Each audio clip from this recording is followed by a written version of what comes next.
이 지난 한 해 미국의 사망자 수가 가장 많았다는 소식이에요. 네, 질병통제예방센터 CDC의 잠정 발표에 따르면 지난해 사망한 미국인의 수가 약 346만 명인 것으로 집계됐습니다. 이는 2020년보다도 8만 명 정도가 늘어난 수치입니다. 이렇게 사망자가 많았던 이유가 뭘까요? CDC에서 사망자 통계를 담당하고 있는 로버트 앤더슨 박사는 코로나 바이러스가 가장 큰 요인이었다라고 설명했습니다. 네. 13일 현재 미국에서 코로나로 인한 전체 사망자 수는 거의 100만 명에 달하고 있습니다. 지난 2020년 코로나로 사망한 사람이 35만 명이 넘었고 2021년 지난해에는 이보다 더 많은 약 41만 5천여 명이 코로나로 인해 숨을 거뒀습니다. 네. 자, 그런데 전문가들은 2021년엔 지난 2020년보다 코로나로 인한 사망자가 줄어들 것이다. 이렇게 예상하지 않았었나요? 맞습니다. 2021년부터는 코로나 백신 접종이 본격적으로 이루어지면서 2020년보다 상황이 나아질 것이라는 전망이 있었습니다.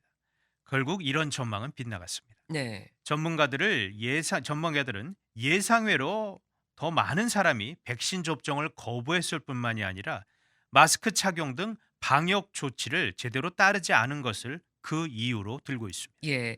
실제 데이터를 보면 이 지역별 백신 접종 완료율과 코로나로 인한 사망률에서 어느 정도 상관관계가 보이고 있나요?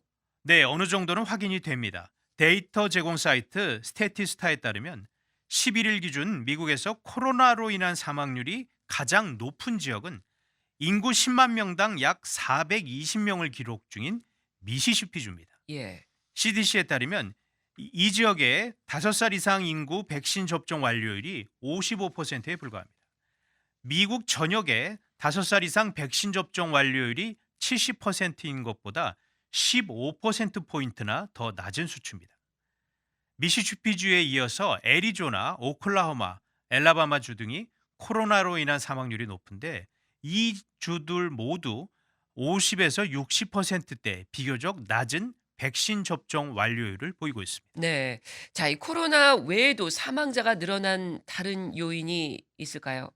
CDC 예비 자료에 따르면 암으로 인한 사망자도 소폭 늘어났고 이 외에도 당뇨, 만성 간질환, 뇌졸중으로 인한 사망자도 2020년보다 늘어난 것으로 조사됐습니다. 예. 약물 과다 복용으로 인한 사망자 수 역시 한 해 전보다 늘어난 것으로 조사가 됐습니다. CDC가 아직 공식적으로 지난해 약물 과다 복용으로 인한 사망자 통계 자료는 공개를 하지는 않았습니다. 그런데 10월까지 잠정 자료를 보면 최소 10만 명 이상의 사람들이 약물 과다 복용으로 사망한 것으로 추정이 됩니다. 이 수치는 앞선 해보다 1만 명 정도 늘어난 것입니다. 네. 이 약물 과다 복용으로 인한 사망 중에서도 특히 주목되는 부분이 청소년 사망자 수가 증가했다는 거예요. 그렇습니다. 최근 미국 의학협회 저널 자마라고 하는데 여기에 실린 연구 논문에 따르면 지난 10년 동안 청소년들의 약물 과다 복용으로 인한 사망자 수는 매년 500명 선으로 비교적 일정했었습니다. 하지만 지난 2020년부터 이 수치가 급격히 늘기 시작했습니다. 네. 자마 논문에 따르면 지난 2020년 약물 과다 복용으로 인해 사망한 청소년 수가 950명을 넘었고 작년에는 2021년에는 약 1,150명으로 증가를 했습니다. 이번 연구를 진행한 UCLA의 조세 프리드먼 연구원은 유례없는 일이다라는 지적을 했습니다. 예. 전문가들은 마약성 약물인 펜타닐이 들어간 위조 알약 등이 청소년들 사이에서 널리 유통되고 있다는 점이 아주 심각한 문제다라고 말하기도 했습니다. 네.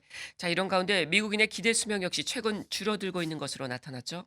그렇습니다. 여기서 기대 수명이란 그 해에 태어난 아기가 앞으로 몇 살까지 살 수 있을지 기대되는 평균 연수를 가리키는 말인데 지난 2020년의 기대 수명은 앞선 해에 비해 약 1년 반이 줄어든 77세였습니다.